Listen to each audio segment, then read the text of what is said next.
সুকুমার রায়ের সৎপাত্র।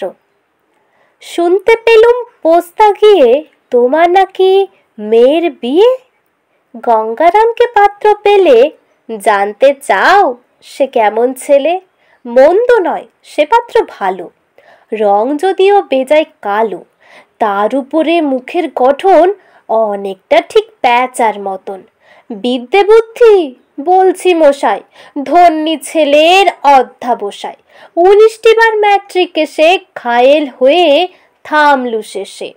বিষয় আশয় গরিব বেজায়, কষ্টে শিষ্টে দিন চলে যায়। মানুষ তো নয় ভাইগুলো তার, একটা পাগল একটা গোয়ার, আরেকটি সে তৈরি ছেলে। জাল করে নোট গেছেন জেলে, কনিষ্ঠটি তবলা বাজায়, যাত্রা দলে 5 টাকা পায়। গঙ্গারাম তো কেবল ভোগে, পিলে জ্বর আর পান্ডু রোগে। কিন্তু তারা উচ্চ ঘর, কংসরাজের বংশধর।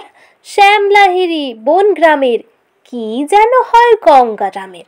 যা হোক, এবার পাত্র পেলে এমন কি আর মন্দ ছেলে।